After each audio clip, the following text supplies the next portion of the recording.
الحمد للہ رب العالمین والعاقبۃ للمتقین والصلاۃ والسلام علی سید الانبیاء والمرسلین قال اللہ تعالی وتبارک فی القرآن المجید والفرقان الحمید بسم اللہ الرحمن الرحیم یا ایھا الذین آمنوا اتقوا اللہ وابتغوا الیہ الوسیلہ وجاہدوا فی سبیلہ لعلکم تفلحون صدق اللہ مولانا العظیم وصدق رسولہ النبی الکریم الرؤوف الرحیم اللہم نور قلوبنا بالقرآن وزین اخلاقنا بالقرآن وادخلنا الجنۃ بالقرآن ونجنا من النار بالقرآن قال اللہ تعالی وتبارک فی شان حبیبہ مخبرا وعامرا ان اللہ وملائکتہ یصلون علی النبی یا ایھا الذین آمنوا صلوا علیہ وسلموا تسلیما صلاۃ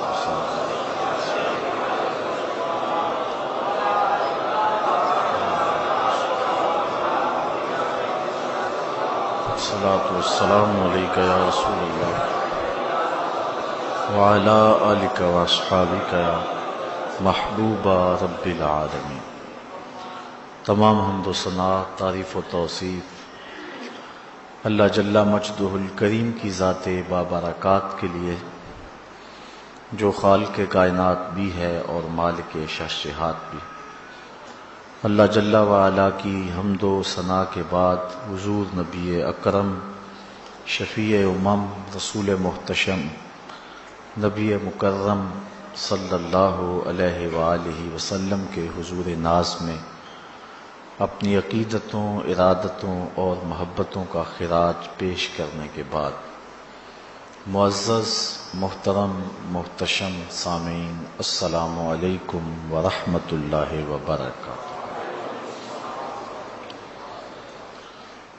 قرآن مجید سے جو کلمات آپ کے سامنے تلاوت کرنے کا شرف حاصل کیا ہے، ان میں خالق کائنات نے ارشاد فرمایا، اے ایمان والو، اللہ سے ڈر جاؤ اور اس کا قرب حاصل کرنے کے لیے کوئی وسیلہ تلاش کرو، وجاہدوا فی سبیلہ، اور اس کے راستے میں مجاہدہ کرو، لعلکم تفلحون، تاکہ تم فلاح پا جاؤ۔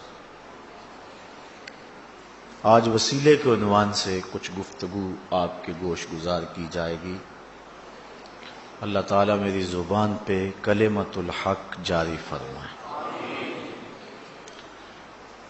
ابن منظور نے لسان العرب کے اندر وسیلے کی تعریف یہ کی ہے، الوسیلۃ فی الاصل ما یتوسل بہ الی الشیء ویتقرب بہ الیہ، جس چیز کے ذریعے سے کسی کا قرب حاصل کیا جائے اس شے کو وسیلہ کہتے ہیں۔ اللہ تعالیٰ کا قرب حاصل کرنے کے لیے جو ذریعہ اختیار کیا جائے وہ وسیلہ کہلاتا ہے۔ اب یہاں وسیلے سے مراد کیا ہے؟ بعض نے کہا کہ وسیلے سے مراد نفس ایمان ہے، لیکن یہ بات درست اس لیے نہیں۔ یا ایھا الذین آمنوا، اہل ایمان کو کہا گیا ہے کہ وسیلہ ڈھونڈیں۔ بعض نے کہا یہاں وسیلے سے مراد اعمال صالحہ ہیں۔ یا ایھا الذین آمنوا اتقوا اللہ، اے ایمان والو اللہ سے ڈر جاؤ، اور تقوی اعمال صالحہ سے ہی نصیب ہوگا۔ اور واو کے عطف کے ساتھ ہے وابتغوا الیہ الوسیلہ، تو پھر یہاں وسیلے سے مراد کچھ اور ہے۔ حضرت شاہ ولی اللہ محدث دہلوی علیہ رحمہ القول الجمیل کے اندر ارشاد فرماتے ہیں، اس سے مراد بیعت مرشد ہے۔ بزرگوں کا وسیلہ جس کے ذریعے خدا کا قرب حاصل کیا جاتا ہے۔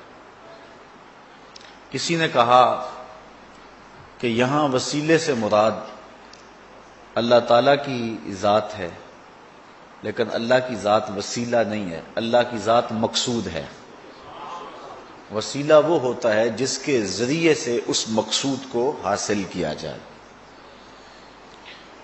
تو اللہ تعالیٰ جل شانہ کا قرب حاصل کرنے کے لیے وسیلہ ذوات کا بھی ہو سکتا ہے، اعمال کا بھی ہو سکتا ہے، نفس ایمان بھی وسیلہ ہے۔ بعض لوگ وسیلے کا مطلق انکار کر دیتے ہیں، بالکل وسیلہ ہوتا ہی نہیں، اس میں وہ نا آشنائی یا ضد یا ہٹ درمی کی وجہ سے ایسا کرتے ہیں۔ وسیلہ اعمال کا ہو سکتا ہے، اس میں پوری امت میں کہیں کوئی اختلاف نہیں پایا جاتا، یہ بات ذہن میں رکھیں۔ اعمال صالحہ کے وسیلے سے اللہ کا قرب حاصل کیا جائے، اس میں امت کے اندر کوئی اختلاف نہیں ہے۔ ذوات کا وسیلہ کہ کسی شخص کے وسیلے سے اللہ کے حضور دعا مانگی جائے، اس کے حضور عرض کیا جائے، وہ شخص نبی بھی ہو سکتا ہے، غیر نبی بھی ہو سکتا ہے، ولی بھی ہو سکتا ہے، تو اس کے بارے میں اختلاف پیدا ہوا۔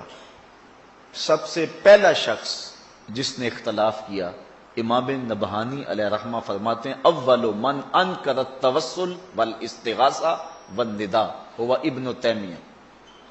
پہلا شخص جس نے وسیلے کا، توسل کا، استغاثہ کا اور ندا کا انکار کیا وہ ابن تیمیہ ہے۔ اس سے قبل امت میں اس عنوان سے کوئی اختلاف موجود نہیں تھا۔ جس طرح کہ شاہ عبد الحق محدث دہلوی فرماتے ہیں مدارج النبوہ کے تتمہ کے اندر کہ اللہ کا شکر ہے کہ بہت سارے معاملات میں اختلاف ہے امت میں، لیکن حضور کی حیات طیبہ کے بارے میں کم از کم میرے دور تک تو کوئی اختلاف نہیں ہے۔ یہ آج سے 300 سال قبل یہ بات، 300-400 سال قبل یہ بات کہہ رہے ہیں حضرت شاہ عبد الحق محدث دہلوی علیہ رحمہ۔ تو معلوم ہوا آج امت کے اندر یہ بھی اختلاف ہے تو یہ شیخ کے بعد پیدا ہوا ہے۔ شیخ سے قبل باقی جتنی بھی صدیاں گزری ہیں حضور کی حیات طیبہ کے بارے میں امت میں کوئی اختلاف نہیں ہے۔ سارے یہی کہتے تھے تو زندہ ہے واللہ، تو زندہ ہے واللہ، میرے چشم عالم سے چھپ جانا۔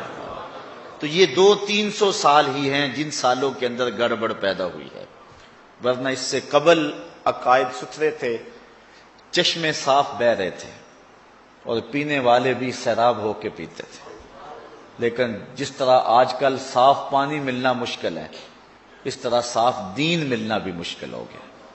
جگہ جگہ جو ہیں وہ گندے نالے شامل ہو کے اصل صاف پانی کے اندر شمولیت کر گئے اور کوئی پانی بھی صاف نہیں رہا ہے۔ تو اب بھی ہمیں ڈھونڈنا چاہیے کہ دین خالص کہاں سے ملے گا۔ تو ان دو باتوں پر غور کرنے کی ضرورت ہے۔ شیخ عبد الحق محدث دہلوی کسی عام شخص کا نام نہیں ہے۔ سرفراز احمد صفدر گکھڑوی لکھتا ہے کہ بر صغیر پاک و ہند میں میری نظر میں شیخ محقق سے بڑا اور بالغ نظر محدث نہیں دیکھا۔ وہ سب سے بڑا اور بالغ نظر محدث شیخ عبد الحق محدث دہلوی علیہ رحمہ فرما رہے ہیں کہ اللہ کا شکر ہے بڑے موضوعات پہ اختلاف ہوا لیکن حضور کی حیات طیبہ میں اختلاف تو نہیں ہے۔ اور امام نبہانی کہتے ہیں اول من انکر التوسل والاستغاثہ والنداء ہوا ابن تیمیہ۔ پہلا شخص جس نے توسل کا، استغاثہ کا انکار کیا وہ ابن تیمیہ تھا، ورنہ پہلے سارے جھولی پھیلا پھیلا کے حضور کی بارگاہ میں استغاثہ کیا کرتے تھے اور حضور کے وسیلے سے دعائیں مانگا کرتے تھے، اور اللہ تعالیٰ حضور کے وسیلے سے مانگی ہوئی دعا اور حضور کے صدقے سے مانگی ہوئی التجا کو قبول فرماتا تھا۔ اور یہ صرف حضور کے آنے کے بعد ہی نہیں، حضور کے آنے سے قبل بھی حضور کے وسیلے سے دعائیں مانگی جاتی تھی۔ قرآن مجید اٹھائیں، اللہ تعالیٰ ارشاد فرماتا ہے وَكَانُوا مِن قَبْلُ يَسْتَفْتِحُونَ عَلَى الَّذِينَ كَفَرُوا فَلَمَّا جَاءَهُم مَّا عَرَفُوا كَفَرُوا بِهِ فَلَعْنَةُ اللَّهِ عَلَى الْكَافِرِينَ۔ یہ یہودی یہ حضور کے آنے سے قبل حضور کے وسیلے سے دعا مانگا کرتے تھے۔ اوس و خزرج پر اور دیگر قبائل پر وہ دعا مانگا کرتے تھے کہ یا اللہ اس آنے والے نبی کے صدقے سے ہمیں ان پر فتح دے۔ وَكَانُوا مِن قَبْلُ يَسْتَفْتِحُونَ عَلَى الَّذِينَ كَفَرُوا،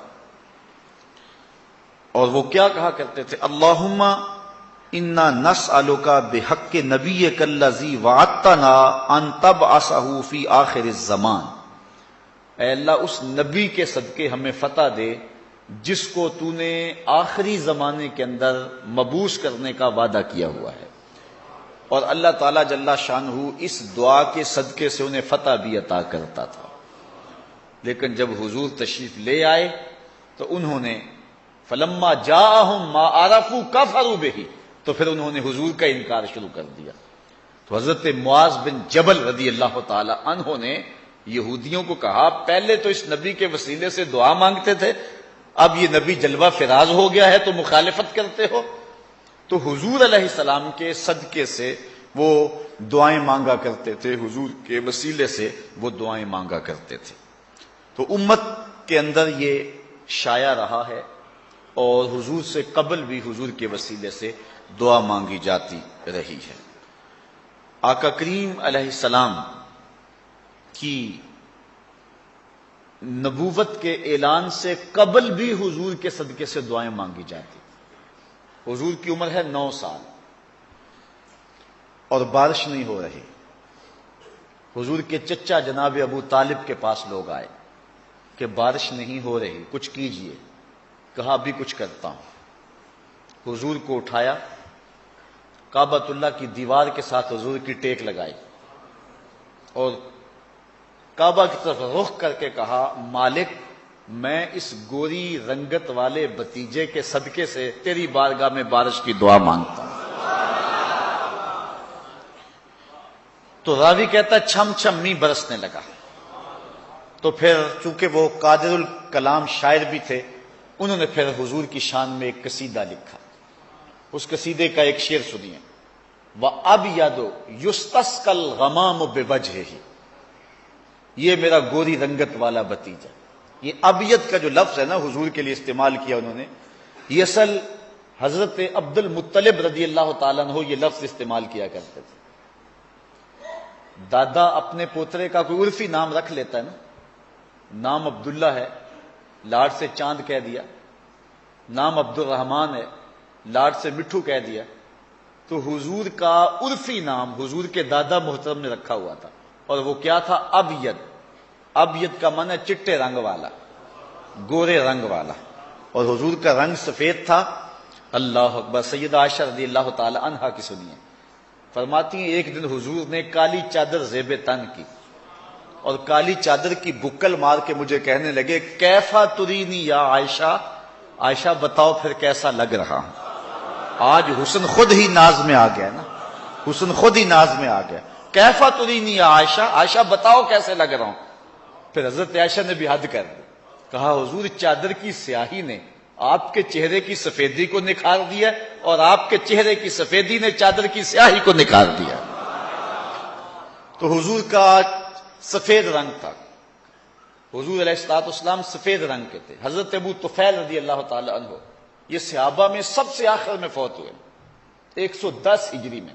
حضور کے وصال کے 100 سال بعد ان کا وصال ہوتا ہے۔ صحابہ میں سب سے آخر میں فوت ہونے والے صحابی ہیں۔ حج کا موقع ہے، لوگوں کا ہجوم ہے، حضرت ابو طفیل رضی اللہ تعالیٰ عنہ ایک اونچے ٹیلے پہ چڑھ گئے اور لوگوں کو مخاطب ہو کے کہنے لگے لوگوں میرے پاس آؤ، اس پوری کائنات میں میرے سوا کوئی نہیں ہے جس نے حضور کو دیکھا ہو، ان دو آنکھوں نے جمال محمد عربی کو دیکھا ہوا ہے، آؤ مجھ سے حضور کا حلیہ پوچھو اور میں تمہیں حضور کی باتیں سناؤں۔ اچھا لوگ جمع ہو گئے، ہجوم ہو گیا، اور لوگوں نے کہا صف لنا رسول اللہ صلی اللہ علیہ وسلم، ہمیں حضور کا حلیہ بیان کر دو۔ اللہ اکبر، کتنا ناز تھا نا کہ میں نے حضور کو دیکھا ہے۔ استاد ذوق نے ایک دن اپنے شاگردوں کو کہا تھا، آنے والی صدیاں تم پہ ناز کریں گی اے لوگو، تم نے ذوق کو دیکھا، تم نے ذوق سے باتیں کی۔ تو استاد ذوق کو جن لوگوں نے دیکھا ان پہ تو زمانہ اور آنے والی صدیاں ناز کریں، تو جن آنکھوں نے جمال محمد عربی دیکھا ہے پھر ان آنکھوں پہ قربان نہ جائیں تو اور کیا کریں۔ تو کہا آؤ میں تمہیں بتاؤں حضور کا حلیہ۔ لوگوں نے کہا صف لنا رسول اللہ صلی اللہ علیہ وسلم، ہمیں حضور کا حلیہ بیان کیجیے۔ تو حضرت ابو طفیل نے 3 لفظوں میں حضور کا حلیہ بیان کیا۔ اب سنو ان کے لفظ۔ کہا کان رسول اللہ صلی اللہ علیہ وسلم ابیض ملیحن مقصدا، ایک تو چٹے رنگ کے تھے، دوسرا نمکین حسن تھا، تیسرا ہر معاملے میں توازن تھا۔ 3 لفظوں میں حضور کا حلیہ بیان کیا۔ حضور کے حلیے لوگوں نے بیان کیے ہیں، بہت طویل حلیے انہوں نے حضور کے بیان کیے، لیکن اگر آپ چاہیں کہ حضور کے حلیہ نگاروں میں ہمارا بھی نام آ جائے اور ہم کہیں ہمیں بھی حضور کا حلیہ یاد ہے تو 3 لفظوں کے اندر یاد کر سکتے ہیں۔ کان رسول اللہ صلی اللہ علیہ وسلم ابیض ملیحن مقصدا۔ اچھا اگر عربی یاد نہیں ہوتی تو پنجابی میں سنا دوں۔ مکھ چند بدر شاہ شانی ہے، متھے چمک دی لاٹ نورانی، کالی زلف تے اکھ مستانی ہے، مخمور رکھی ہند مد بھری۔ یہ حلیہ جو ہے وہ 2 شعروں کے اندر پیر مہر علی شاہ نے بیان کر دیا۔ تو حضور علیہ السلام سفید رنگ کے مالک تھے۔ تو حضور کے دادا محترم جب حضور کو پکارتے کہتے یا ابیض، گورے رنگ والے، تو اس لیے حضور کے چچا محترم بھی جب آپ کو پکارتے ہیں تو کبھی کبھی اپنے باپ والے لہجے میں پکارتے ہیں، تو حضور کو ابیض کہتے ہیں۔ تو انہوں نے یہ لفظ کہے وَأَبْيَضُ يُسْتَسْقَى الْغَمَامُ بِوَجْهِهِ سِمَالُ الْيَتَامَى عِصْمَةٌ لِلْأَرَامِلِ۔ پھر انہوں نے کہا یہ میرا گوری رنگت والا بھتیجا جس کے چہرے کو دیکھ کے بادل برستے ہیں، یہ یتیموں کا سہارا ہے اور بیواؤں کا آسرا ہے۔ 9 سال کی عمر ہے حضور کی۔ اللہ اکبر۔ حضرت عبداللہ بن دینار رضی اللہ تعالی عنہ فرماتے ہیں سمیت ابن عمر یتمثل بشعر ابی طالب، کہتے ہیں کہ میں نے حضرت عبداللہ ابن عمر کو دیکھا کہ وہ یہ شعر جو ہے وہ گنگناتے تھے، وَأَبْيَضُ يُسْتَسْقَى الْغَمَامُ بِوَجْهِهِ سَمَالُ الْيَتَامَى عِصْمَةٌ لِلْأَرَامِلِ۔ اور وہ روایت کرتے ہیں حضرت سالم اپنے باپ سے، کہتے ہیں کہ جب میں یہ شعر سنتا ہوں نا تو کبھی مجھے شاعر یاد آتا ہے اور کبھی حضور کا چہرہ یاد آتا ہے۔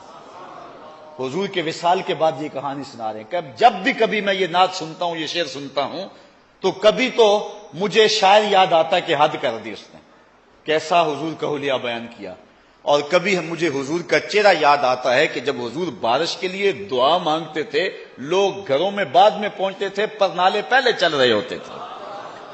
تو آقا کریم علیہ السلام کے وسیلے سے حضور کی جب عمر ابھی 8-9 سال ہے اس وقت بھی دعا مانگی جا رہی۔ وَأَبْيَضُ يُسْتَسْقَى الْغَمَامُ بِوَجْهِهِ، یہ میرا وہ گوری رنگت والا بھتیجا ہے جس کے چہرے کے صدقے سے بارش مانگی جاتی ہے اور بادل امٹ کے آتے ہیں۔ تو حضور سے قبل بھی حضور کے وسیلے سے دعا مانگی گئی، اور حضور نے ابھی اعلان نبوت نہیں کیا تو پھر بھی حضور کے وسیلے سے دعا مانگی گئی، اور آقا کریم علیہ السلام نے اس کی خود بھی تعلیم دی۔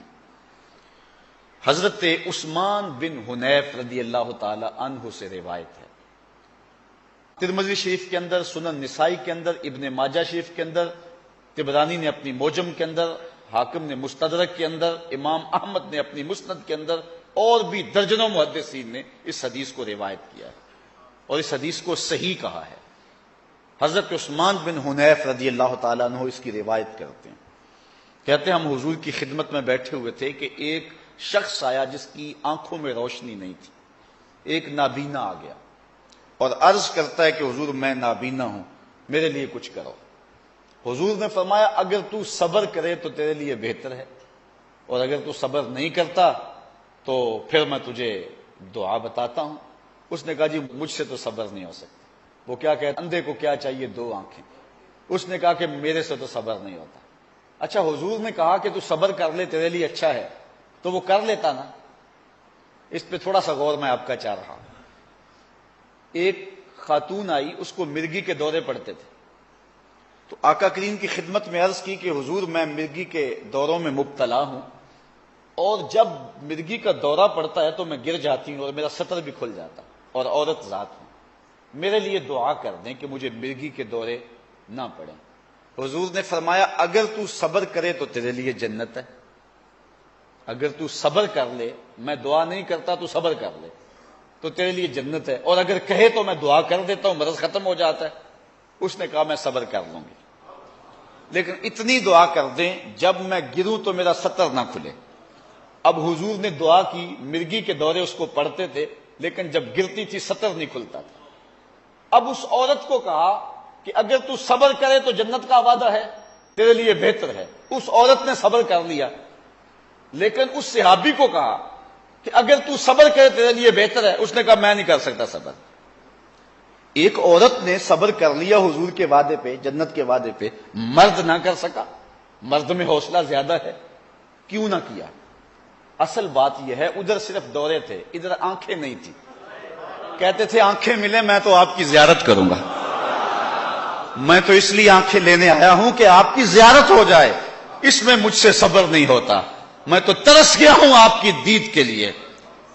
ایک صحابی ہیں حضور کے، نام حضرت زید بن عبداللہ۔ امام زرقانی نے اس واقعہ کو لکھا ہے، جب حضور کا انتقال ہوا تو بیٹے نے آ کے خبر دی، ابا جی خبر سنی ہے؟ کہا سناؤ کیا ہوا؟ کہا حضور وصال کر گئے۔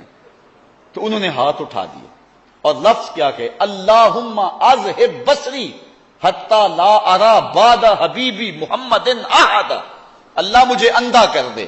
یہ آنکھیں اس لیے تھی کہ تیرے محبوب کو دیکھتا تھا، اب محبوب نہیں اس دنیا کے اوپر رہے اور تہے مزار چلے گئے ہیں، میں نے آنکھوں کی بینائی کو کیا کرنا ہے؟ اللہ نے دعا قبول کر لی، آنکھوں کی بینائی جاتی رہے۔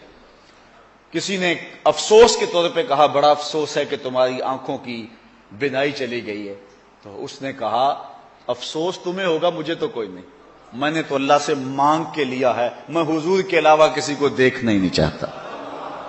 یہاں اعلی حضرت کی بھی سنیے، بریلی کی گلیوں سے آج بھی آواز آ رہی ہے، کون نظروں پہ چڑھے دیکھ کے تلوا تیرا، کون نظروں پہ چڑھے دیکھ کے تلوا تیرا۔ حضور نے فرمایا، حضرت عثمان بن حنیف کہتے ہیں حضور نے اس نابینے کو کہا اگر تو صبر کرے تو تیرے لیے بہتر ہے۔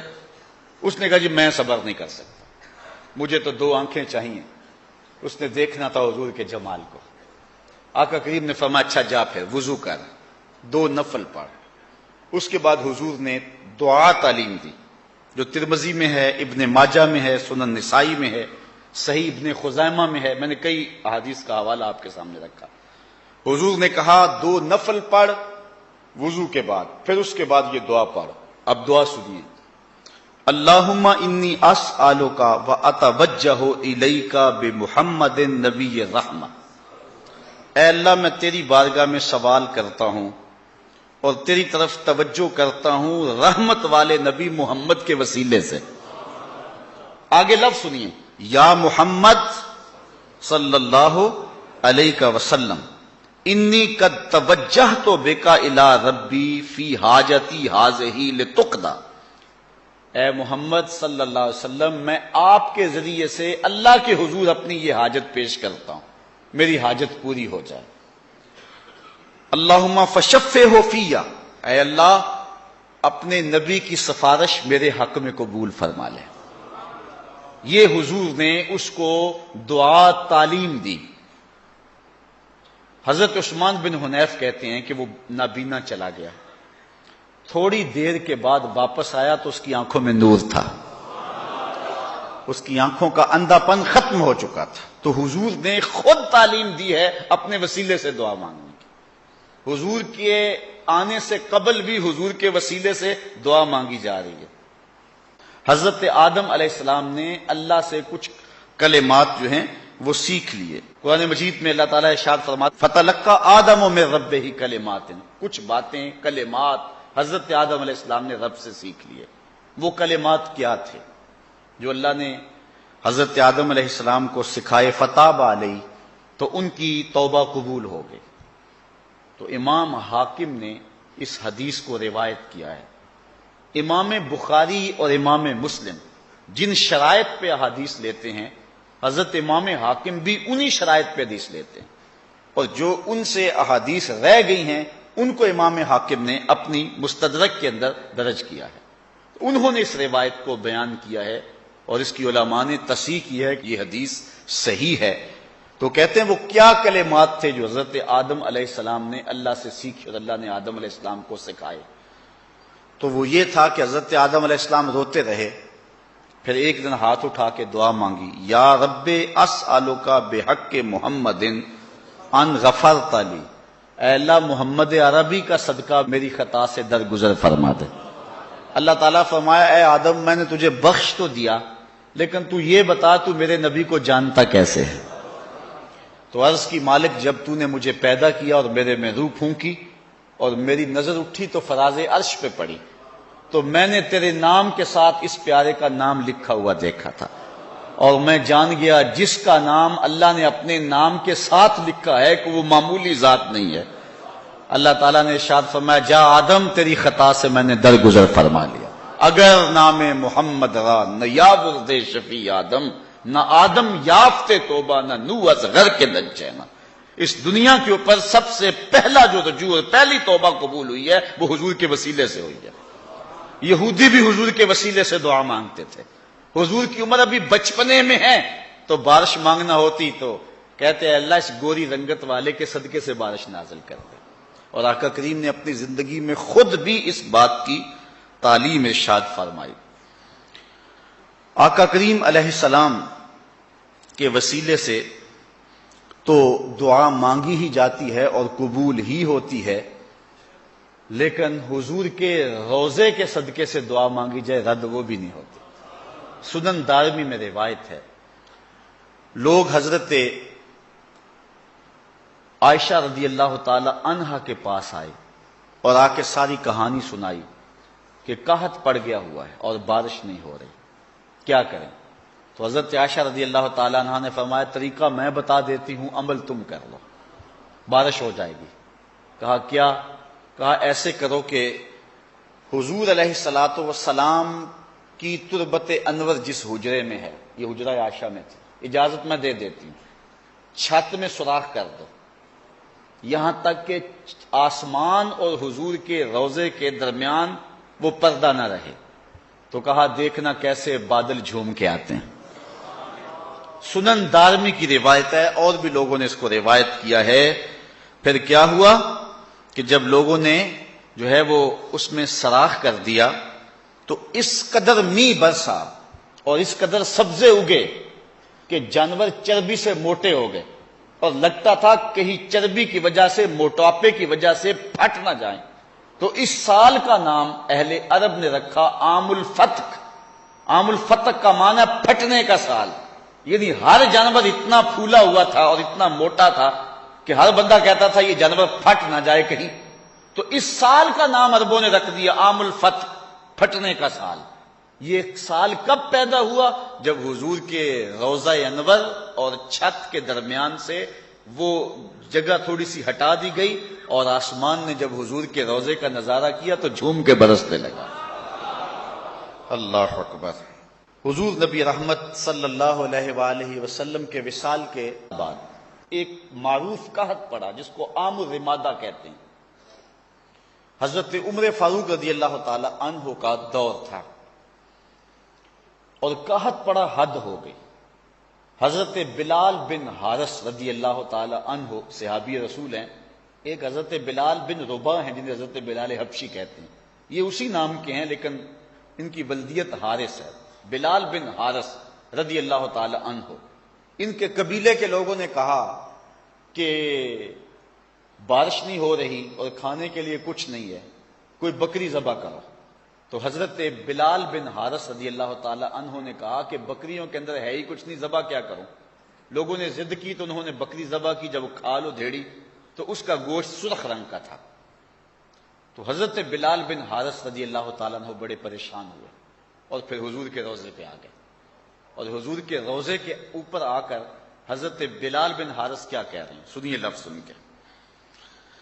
اللہ اکبر. کہتے ہیں یا رسول اللہ صلی اللہ علیہ وسلم استسقِ لأمتک فإنہم قد ہلکوا، اپنی امت کے لیے اللہ سے بارش مانگو، امت تو ساری ہلاک ہو گئی. یہ حضرت بلال بن حارث رضی اللہ تعالیٰ عنہ نے دعا مانگی. جب دعا مانگی تو آنکھ لگ گئی. آنکھ لگی تو مقدر جاگ اٹھے, حضور کی زیارت نصیب ہوئی, اور حضور نے فرمایا بلال بن حارث جا کے عمر کو میرا سلام دے دو, اور اس کو کہو کہ معاملات کے اندر زیادہ احتیاط کیا کرے, اور بارش ہو جائے گی یہ خوشخبری بھی سنا دو.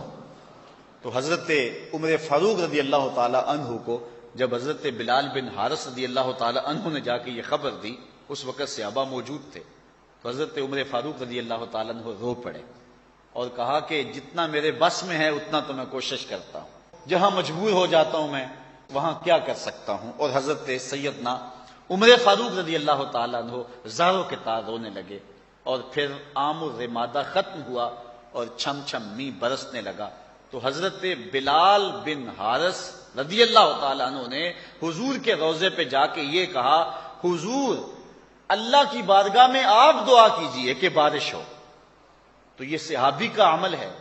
پھر صحابی اپنا خواب جا کے ایک صحابی کو سناتا ہے, اور صحابی صحابہ کی موجودگی میں یہ خواب سنتا ہے, اور کوئی صحابی نہیں کہتا کہ یہ تم کیا کہہ رہے ہو, حضور سے کیوں کہا ہے. تو معلوم ہوا کہ وہ اپنی حاجتیں حضور کی خدمت میں پیش کیا کرتے تھے, اور حضور کی چوکھٹ سے ان کی حاجتیں پوری ہوا کرتی تھی. اس لیے انہوں نے کوئی اعتراض نہیں کیا, انہوں نے کوئی اس پر بات نہیں کی, بلکہ انہوں نے اس بات کو قبول کیا. تو حضرت عمر رضی اللہ تعالیٰ عنہ رو پڑے. میں آج رات اس حدیث کے حوالہ جات دیکھ رہا تھا, تو جب میں اس کو نوٹ کرنے لگا تو یہ لفظ جب میں نے لکھے نا, استسقِ لأمتک فإنہم قد ہلکوا, تو مجھے امت کا دکھڑا یاد آ گیا کہ جس طرح حضرت بلال بن حارث رضی اللہ تعالی عنہ نے حضور سے کہا کہ حضور آپ کی امت ہلاک ہو گئی ہے, تو آپ ہی اللہ سے دعا مانگیں. تو اس وقت میرے دل سے دعا اٹھی کہ یا رسول اللہ صلی اللہ علیہ وسلم, آپ کی امت بھی کابل سے لے کر کندھار تک, اور قلعہ جنگی سے لے کے دشت لیلہ تک, تورا بورا سے لے کر تقریب تک, اور موصل سے لے کر بغداد تک, القدس سے لے کر کشمیر تک ہلاک ہو گئی ہے. آپ رحم کی نظر فرمائے اور اس امت کی بگڑی بن جائے. اور پھر معان اقبال کے وہ شعر میرے ذہن میں آ گئے کہ اقبال حضور کی سیرت بیان کرتا ہے اپنی مصنوی اسرار و رموز کے اندر, اور وہاں اس واقعہ کو بیان کرتا ہے کہ جو ہے وہ حضور کی خدمت کے اندر حاتم طائی کی بیٹی قید ہو کر کے آئی, اور سر سے چادر اتری ہوئی تھی. آقا کریم نے اپنی چادر اتار کے اس کی طرف پھینک دی. کسی نے کہا حضور کافرہ ہے, فرمایا بیٹی تو ہے. تو اقبال نے اس واقعہ کو نظم کیا, لیکن اس کے بعد اقبال بلک بلک کے روتا ہے. پھر اقبال اپنا روح سخن حضور کی طرف پھیر کے کہتا ہے, ما ازاں خاتون تے اریاں تریم, پیش اقوام جہاں بے چادریم. اس کافرہ عورت کے سر پہ چادر اوڑھنے والے محبوب, آپ کی امت بھی تو برہنہ سر ہو گئی ہے نا, آپ کی امت کے سر سے بھی تو وقار کی چادر اتر گئی ہے. محبوب جب اس کافرہ عورت کے سر پہ آپ چادر ڈال رہے, اس امت کے سر پہ بھی رحمت کی چادر ڈال. آپ نے شاید پڑھا ہو کہ عافیہ صدیقی کا حجاب چھین لیا گیا, اور اس کے ہاتھ سے رمضان المبارک کے آتے ہی قرآن چھین لیا گیا, جو سہارا تھا اس کا.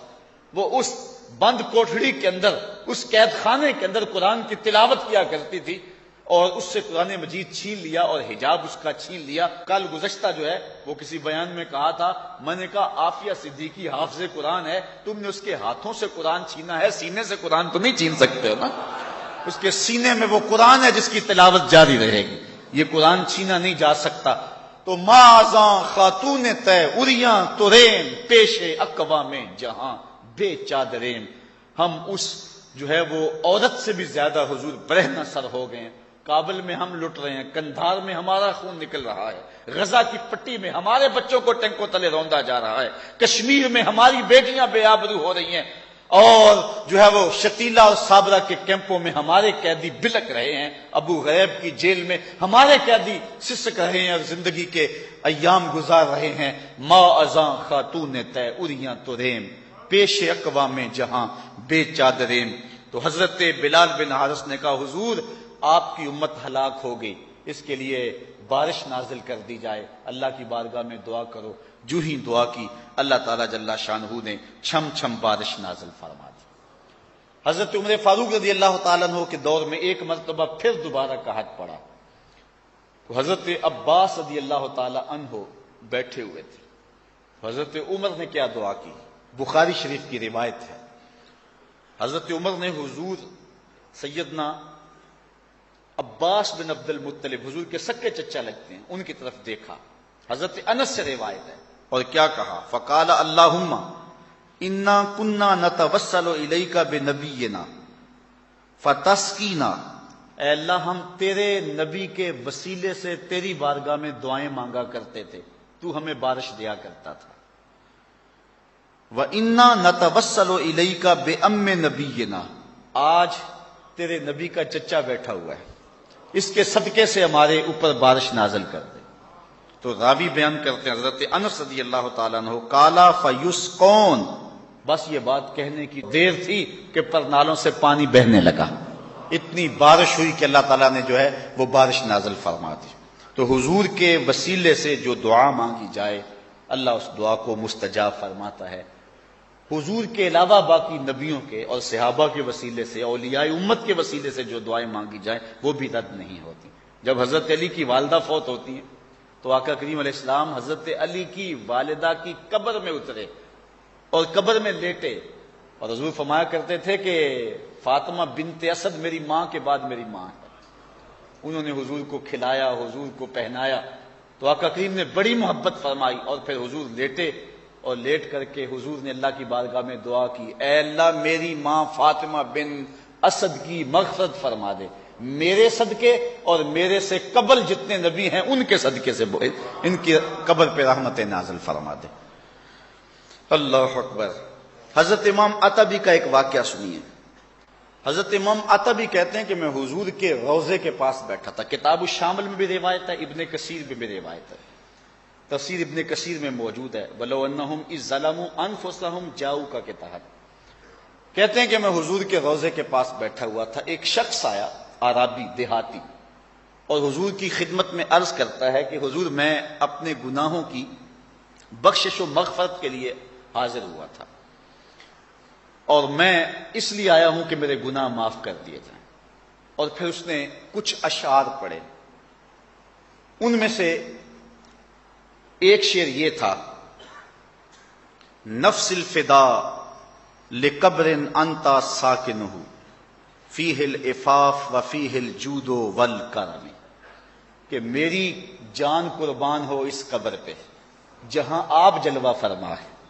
اس قبر میں معافی ہے، جود ہے اور کرم و احسان ہے.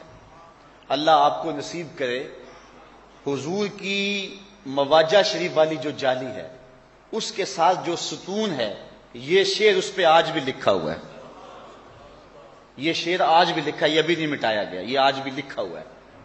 کیا شعر ہے؟ نفس الفدا، میری جان قربان، میری جان قربان، لقبر انت ساکنہ، اس قبر پہ جس میں آپ ساکن ہیں، جس میں آپ جلوہ فرما ہیں. کہتے ہیں کہ اس نے یہ شعر پڑھے اور اپنی محبتوں کا اظہار کر کے چلا گیا. وہ چلا گیا تو میری آنکھ لگ گئی، آنکھ لگی تو حضور کا دیدار ہوا. اور آقا کریم نے کیا فرمایا؟ قم یا عتبی والحق الاعرابی فبشرہ ان اللہ قد غفر لہ، اے عتبی اٹھو اور اس دیہاتی کو ڈھونڈو اور جہاں مل جائے اس کو جنت کی بشارت دے دو. تو اس نے حضور کے وسیلے سے اللہ کی بارگاہ میں دعا مانگی. آپ جانتے ہیں جنگ یمامہ جو حضرت خالد بن ولید نے لڑی ہے، اور حضرت صدیق اکبر کے دور میں مسیلمہ کذاب جھوٹی نبوت کا دعوے دار، اس کے مقابلے کے اندر جنگ یمامہ لڑی گئی. اسلام کی تاریخ کی بڑی روشن جنگ ہے. اب چونکہ وہ بھی اللہ کو مانتے تھے، نبوت میں انہوں نے آ کے اختلاف کیا، تو مسلمان نعرہ لگاتے اللہ اکبر، تو وہ بھی نعرہ لگاتے اللہ اکبر. تو حضرت خالد بن ولید نے حضرت صدیق اکبر کو لکھا کہ اب کیا کریں، ہم اللہ اکبر کہتے ہیں، وہ بھی آگے سے اللہ اکبر کہتے ہیں. البدایہ والنہایہ میں روایت ہے کہ جب حضرت خالد بن ولید نے لکھا نا حضرت ابوبکر صدیق کو کہ ہم بھی اللہ اکبر کا نعرہ لگاتے ہیں، وہ بھی اللہ اکبر کا نعرہ لگاتے ہیں، دشمن دوست کی پہچان نہیں ہوتی، تو حضرت صدیق اکبر نے کہا کہ وہ اللہ اکبر کا نعرہ لگائیں، تم یا محمد کا نعرہ لگاؤ.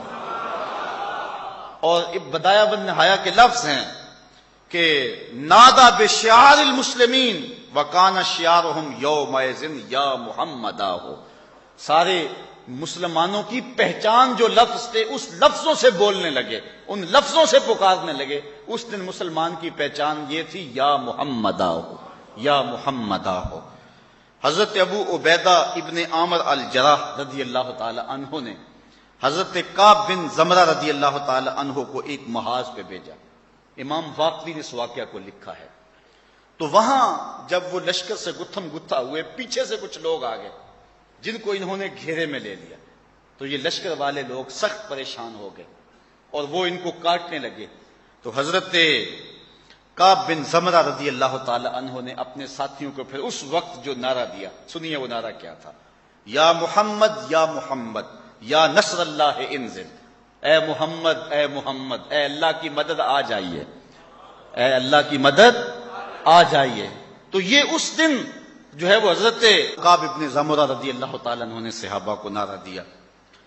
حضرت ابن عمر رضی اللہ تعالیٰ عنہ کا پاؤں سن ہو گیا۔ امام بخاری نے اس حدیث کو روایت کیا ادب المفرد کے اندر۔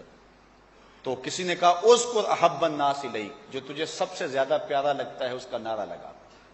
تو حضرت جو ہے وہ ابن عمر نے کہا فقالا یا محمدا، تو اللہ تعالیٰ جل شانہ نے ان کا پاؤں فوراً ٹھیک کر دیا۔ تو یہ امت کا معمول ہے، اگر اس کو ہم شرک کا الزام لگا دیں گے تو پھر امت میں سے کوئی نہیں بچے گا۔ آپ جانتے جب لاشیں کٹے پڑے تھے، جب گھوڑے کربلا کے شہیدوں کے لاشوں کے اوپر دوڑ چکے تھے اور حضرت زینب رضی اللہ تعالیٰ عنہ وہاں کھڑے ہو کے مدینے کی طرف منہ کیا تھا، اس کو بھی البدایہ بن نہایا نے لکھا ہے۔ تو حضرت زینب نے اس وقت جو لفظ کہے تھے یا محمدا ہو یا محمدا ہو صلی علیک اللہ و ملک السماء ھذا حسین بالعرا ہو مزمل بالدما ہو مقطع الاعضاء یا محمدا ہو یا محمدا ہو، اے میرے آقا محمد عربی، یہ دیکھیے آپ کا حسین لٹا ہوا پڑا ہے، آج ان کے اعضاء کٹے ہوئے ہیں اور خاک اڑ رہی ہے ان کے بدنوں کے اوپر، بناتوں کا سبایا آپ کی بیٹیاں قید ہیں۔ حضرت زینب مدینے کی طرف منہ کر کے حضور کو پکار رہی ہیں، اور حضرت زین العابدین کی بھی سنیے، وہ مدینے کی طرف منہ کر کے کہتے ہیں یا رحمت للعالمین ادرک لزین العابدین محبوس و عید الظالمین فی الموقب والمزدحمی، اے رحمت للعالمین اپنے زین العابدین کی بھی تو خبر لیجئے جو دشمنوں کے گھیرے میں آ چکا ہے۔ اب اہل بیت بھی حضور سے توسل کرتے ہیں اور یوں ندائیں کرتے ہیں، اگر اس کو شرک قرار دے دیں تو صحابہ سے لے کر آج تک امت کا کوئی شخص بھی نہیں بچے گا۔ اس صدی کے یا اس سے پچھلی صدی کے کچھ لوگ بچ جائیں گے، مسلمان رہ جائیں گے، باقی تو بیچارے مشرک ہو جائیں گے۔ اس لیے صحابہ کا یہ معمول تھا کہ وہ حضور سے استغاثہ کیا کرتے تھے، محبت سے نعرے لگایا کرتے تھے اور اپنی محبت کا اظہار کیا کرتے تھے، اور حضور علیہ الصلوۃ والسلام کے وسیلے سے اللہ کی بارگاہ میں دعائیں مانگا کرتے تھے۔ حضرت امام مالک رضی اللہ تعالی عنہ کی خدمت میں عباسی خلیفہ آیا اور اس نے کہا مجھے بتاؤ کہ میں حضور کے روضے کے سامنے کھڑا ہو کے دعا مانگوں یا قبلہ کی طرف رخ کر کے ادھر پیٹ کر کے دعا مانگوں؟ حضرت امام مالک نے کہا یہ تیرا بھی وسیلہ اور تیرے باپ آدم کا بھی وسیلہ ہے، اس لیے حضور کی طرف رخ کر کے دعا مانگ، اور حضور کی خدمت کے اندر استغاثہ پیش کرنا یہ سلف صالحین کا طریقہ رہا ہے۔ مجھے کسی نے سوال کیا تھا کہ یہ شعر پڑھنا یا رسول اللہ انظر حالنا یا حبیب اللہ اسمع قالنا کیسا ہے؟ تو یا ظاہر ہے یہ تو امت کا طریقہ ہے، اور تسلسل جب یہ ساری احادیث اور یہ جو ہے وہ شروع سے لے کر امت اس معمول پہ چلی آئی ہے تو اس میں کوئی قباحت نہیں ہے، اور یہ شعر ہمارے بزرگوں سے منقول ہیں اور وہ پڑھتے آئیں، اس کا وظیفہ کرتے رہیں، یا رسول اللہ انظر حالنا۔ اقبال بھی کہتا ہے نگاہ یا رسول اللہ نگاہ یا رسول اللہ نے گرد تو گردد حریم کائنات از تو خواہم یک نگاہ التفات۔ کہتے ہیں کائنات کا حرم محبوب آپ کے گرد گھومتا ہے، میں آپ سے کرم کی بھیک مانگتا ہوں، میری جھولی میں کرم ڈال دیا جائے۔ تو جو حضور سے مانگتے ہیں حضور ان کے دامن گوہر مراد سے بھر دیتے ہیں اور رحمتوں سے مالا مال کرتے ہیں۔ اللہ مجھے آپ کو اپنی رحمتوں کا نور نصیب فرمائے، اللہ اپنی یادوں اور محبتوں کا سرمایہ دے۔ وآخر دعوانا ان الحمدللہ۔